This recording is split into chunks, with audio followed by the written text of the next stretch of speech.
Imagine you're just walking down a public sidewalk, right? Yeah. Just a totally normal afternoon. Yeah, just minding your own business. Exactly. And you see someone approach from the opposite direction. But because of this rule that was established years ago, you were physically forced to freeze completely in place. Wow, Uh, just stop entirely. Completely dead still. You have to, like, neutralize your momentum, stand there, and wait until they pass. That is wild. Right. And if you move, or I mean, if you walk too fast or even try to speak, there are these severe, immediate, inescapable consequences. It honestly sounds like, I don't know, a scene from a dystopian sci-fi movie. Or like some bizarre sociological experiment, yeah. But it isn't. We're actually talking about a real set of physical rules today. Yeah, rules that are codified and enforced by a single person. Exactly. Dictating how other human beings are literally allowed to exist in their visual field. So welcome to today's deep dive. We have some truly staggering source material to go through today. We really do. It's this highly detailed, just incredibly personal collection of biographical notes, timelines, and these strict rule books. Created by an individual known as Benzito Inc. Right.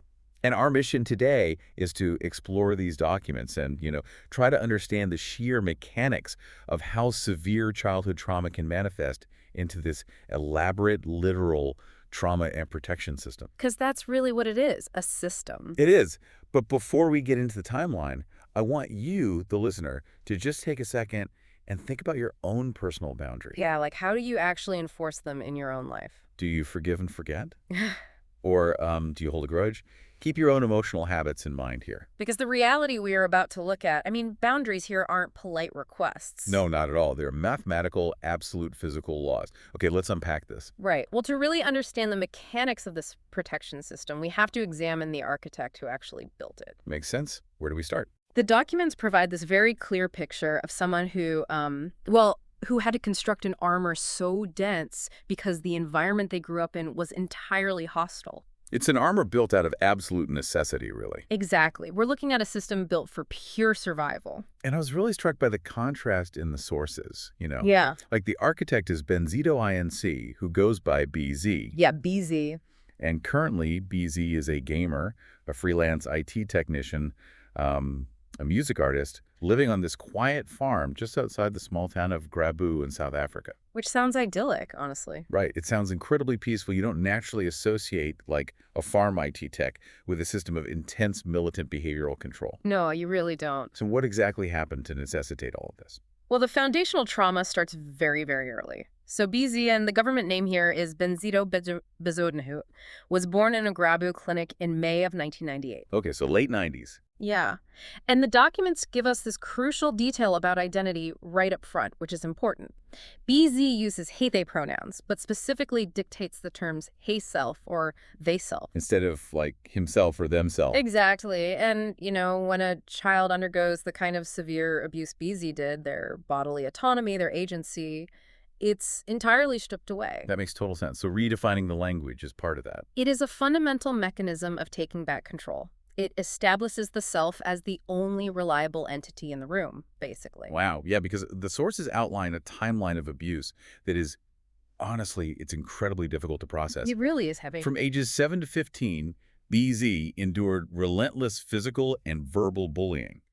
But then underneath that, from ages 8 to 11, BZ suffered severe sexual abuse. And the detail that really anchors the psychology here, the part that's just devastating, is how the abuse finally ended. Right, because nobody actually intervened. Nobody. BZ wasn't rescued by a parent or, a guardian or a teacher.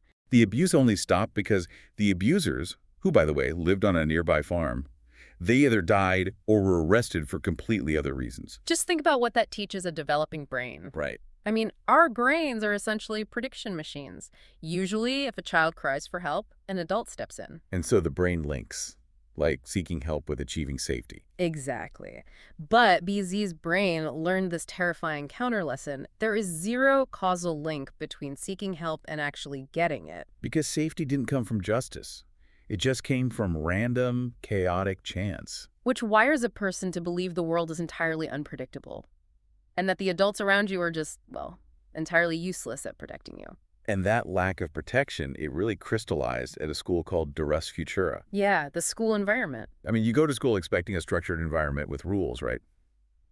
But instead, two male teachers actively joined in on the physical and verbal bullying against BZ. If we connect this to the bigger picture, this is the exact psychological turning point, where BZ's protection system really begins to compile its code. Because the teachers are doing the bullying. Exactly.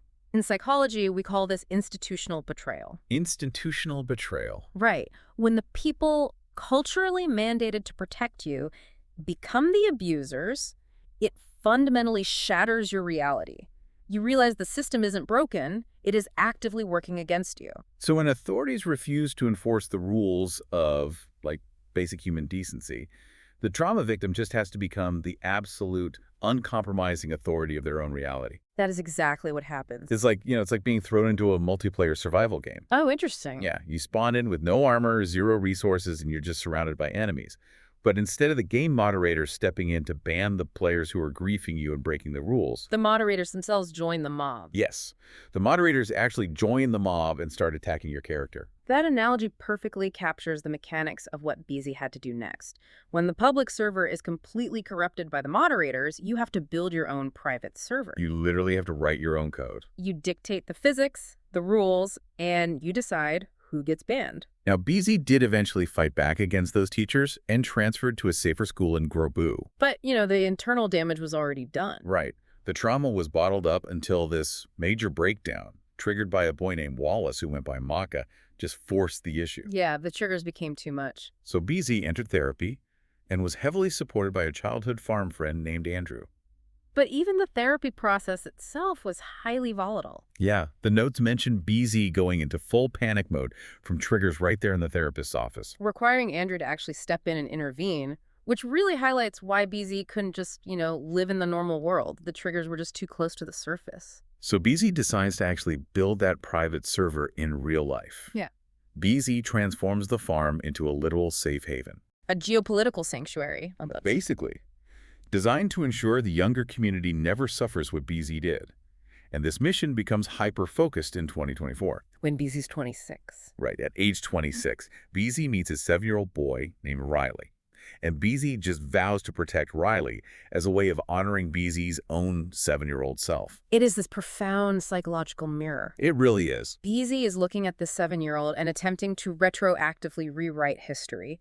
By establishing the safe haven and vowing to protect Riley, BZ is trying to give this child the exact intervention that BZ was denied all those years ago. But attempting to control an environment when you are dealing with independent human variables, it's incredibly fragile. It's extremely fragile because people are unpredictable. Which brings us to the antagonist of this timeline. A kid who goes by fake names like Quentin or Cowie, but whose real name is actually Quiwin. Right, Quiwin. He notices that Quiwin is frequently out of school, just sort of drifting around. So BZ allows Quiwin into the safe haven, supposedly out of empathy. And empathy in a trauma-controlled system is a massive vulnerability. Well, BZ operated on this assumption that providing a safe, generous environment would naturally yield gratitude and peace from Quiwin. But human behavior doesn't follow a clean script. Oh, and the script goes completely off the rails almost immediately. It really does. Quiwin becomes intensely jealous of Riley. He starts physically hurting and bullying this 7-year-old, and then he actually recruits a group of friends. Who act so viciously that BZ dubs them the lizards. Right, the lizards. They start terrorizing Riley. Now, I should note, one kid, Quiwin's cousin, Matayo, realizes the truth, leaves the group, asks for forgiveness, and BZ actually grants it. Which shows the system had room for genuine remorse initially. Exactly. But Quiwin and the core lizards, they just double down on the abuse. The devastation here is so layered.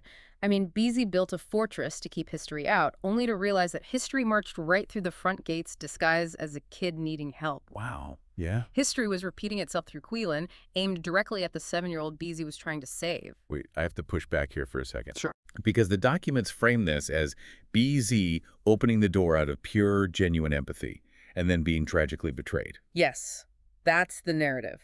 But given BZ's extreme need for control, is it possible this wasn't just pure empathy? I mean, isn't this the classic tragic flaw of someone with severe trauma? How do you mean? Like, you try to play God with your environment, attempting to fix every broken variable you see, and in doing so, you accidentally import the exact danger you were trying to escape. That is a highly critical, really necessary distinction to make. Yes, it is absolutely the tragic flaw. Right. Trauma makes us believe we can manage the unmanageable if we just apply enough care, enough control. BZ learned a really harsh lesson here. Trust is subjective, it's emotional, and it is easily weaponized by people like Quiwin. It's too messy. Exactly.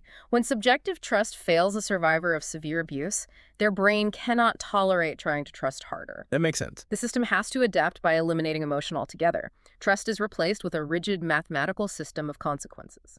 And seeing how BZ transitions from emotion to mathematics is where this story pivots from tragic to architectural, really. Yeah, the structural phase. BZ starts utilizing art to codify these boundaries. Right. BZ had already been using music in dance games like Just Dance and Dance Central Yeah. to physically process space and emotion since about 2017. Right.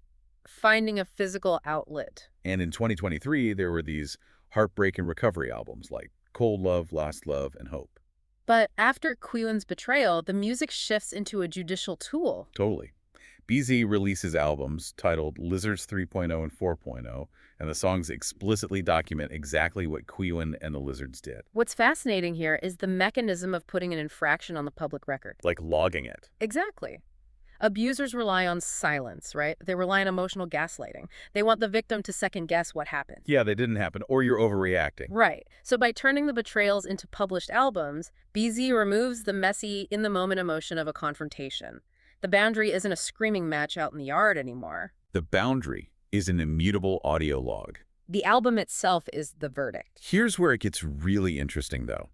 Because the actual enforcement of these boundaries, which BZ calls the strikes, feels directly pulled from BZ's background as an IT tech and a gamer. Oh, it is purely server moderation. It operates exactly like server moderation. So strike 1 is a 1-week ban from the safe haven. Strike 2 is a 1-month ban. And strike 3 is a permanent ban from the farm entirely. You literally get a temporary suspension, a respawn cooldown, and then a permanent IP ban. It's a flawless translation of digital rules to physical space. But I have to ask you, how does translating human conflict into video game mechanics actually help a traumatized brain process the conflict? Well, gamification provides distance, which massively reduces emotional labor. Okay, right. Setting boundaries in real life is exhausting. You have to weigh the context, you have to listen to apologies, you have to decide if someone actually means it. It takes so much energy. But if you break a rule in a video game, the server doesn't feel angry at you. No, it just boots you. Right, it doesn't listen to your excuses. It simply executes a predetermined script. So by turning Quiwin's betrayals into strikes with these specific timers, BZ automates the boundary. Automates it. That's a great word for it. DZ doesn't have to agonizingly debate whether to forgive Quiwin today. The system has already decided. It brings absolute predictability back to a life that lacked it entirely. But strikes 1 through 3 are essentially just property management, right? They dictate who is allowed to step foot on the farm. Yes. What happens when the threat refuses to respect property lines? Which happens a lot with boundary pushers. Because Quiwin ignores the bans and just continues the harassment. And if you are an IT tech running a server and someone circumvents your IP ban, you have to escalate from environmental control to absolute behavioral control. You have to patch the exploit. Exactly. And that escalation brings us to strike 4 and the ultimate reality of strike 5. Because a property line only protects you if the social contract holds. Right. When Quiwin ignores the ban, he proves that he doesn't respect the social contract at all. Therefore, the boundary must expand outward to dictate Quiwin's physical existence in relation to BZ, wherever they are in the world. And the sources show strike 4 was this final physical defense warning. It was basically a grace period to come forward and ask for forgiveness. Which Quiwin ignores. He ignores it. So strike 5 is initiated. And I want to be super clear with you listening. This isn't like blocking a number on your phone. No, this is on a whole other level. Strike 5 is a permanent, complete cutoff with zero chance of forgiveness, enforced through real-world physical protocols. Strike 5 is the architecture of total severance. It is the trauma response operating at maximum processing capacity to ensure zero variables can ever slip through again. The community rules under Strike 5 are just staggering to read. If Quiwin is in the same community space as BZ, he cannot look at BZ. No eye contact whatsoever. He is forbidden from speaking to BZ. And BZ states clearly that zero assistance will be offered to Quiwin or his family, even in a life-or-death emergency. Complete detachment. And then there is the movement protocol. This is the one that really stands out. If Quiwin sees BZ in public, Quiwin must walk slowly or stand completely still. Like we mentioned at the start. Right. If he walks fast, if he carries momentum, it triggers BZ to yell and initiate immediate conflict. This raises an important question about the actual mechanics of hypervigilance. Yeah, break it down for us. For someone who survived the chaotic, truly unpredictable violence BZ endured, a fast-moving object or person in their peripheral vision isn't just, annoying. It's a threat. It is processed by the amygdala as an incoming attack. So BZ is enforcing a rule that essentially says, to exist in my visual field without triggering my fight-or-flight response, you must neutralize your physical momentum. Wow. It is a demand for absolute environmental predictability. Wait, I have to step in here, though. Go ahead. Because I understand the trauma logic perfectly. It makes sense internally.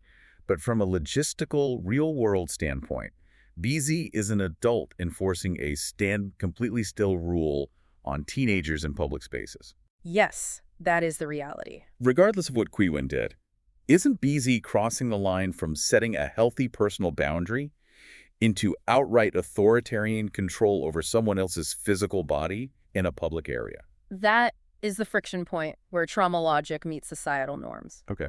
To the outside observer, yes, it absolutely looks like authoritarian control. But within the closed ecosystem of BZ's mind, it is pure defense. Just defense. BZ isn't trying to control Quiwin for the sake of power, BZ is trying to control the stimulus that Quiwin represents. The trigger. The trauma dictates that if the threat isn't neutralized, it is active. There is no neutral ground. And that lack of neutral ground is why the system expands outward, almost like a virus. Yes, the collateral reach. The documents detail this collateral reach. Strike 5 doesn't just apply to Quiwin. It applies to Quiwin's family, his lizard friends, their families, and any newly discovered relatives. No matter where they live. It's literally like contact tracing. If BZ discovers you share DNA with someone on the strike list, the strike instantly replicates onto you. And the widening net of collateral reach makes perfect sense when you view it as cybersecurity. How so? Well, a fortress is useless if someone leaves a back door open. To BZ's logic, anyone connected to the abuser is a compromised node. Oh, a compromised node. They are a potential leak in the armor, so the entire network must be blocked. And if they breach the inner sanctum, the farm itself, the rules change from public avoidance to active, violent defense. Yes. The standstill rule just vanishes. If Quiwin or the lizard step onto the safe haven, BZ will actively chase and physically beat them off the property. Because that is where 7-year-old Riley is. Exactly. The farm is the core code. Public space is about neutralizing threats, sure, but the farm is about absolute, uncompromising exclusion to protect the vulnerable. So what does this all mean? We started this deep dive by tracing the life of a vulnerable child in a Grabu clinic who was betrayed by the very teachers and adults meant to protect them. A terrible origin. And we watched that child grow into this brilliant, uncompromising architect who turned their trauma into art, choreography, and a meticulously coded safe haven. BZ utilized gamification to survive a world that basically refused to offer safety. The journey is just this incredible testament to human resilience and creativity. It is, but it also forces us to confront a profound paradox. What's that? Well, BZ successfully engineered a mathematical system that guarantees safety from past abusers. But when we build absolute, uncompromising fortresses, when we mandate that people must freeze in our presence, when we constantly scan the horizon to update a permanent, widening ban list, at what point do those massive walls start dictating our own freedom? Are we keeping the world out, or are we locking ourselves in? Exactly. Are we locking ourselves in? That is the ultimate question to walk away with. When you spend your entire life building the perfect armor, are you keeping the hostile world out, or are you just locking yourself in? Thank you for joining us on this deep dive. It's been a heavy one, but an important one. Take a moment to think about your own walls today. Keep questioning the mechanics behind human behavior, and we'll catch you next time.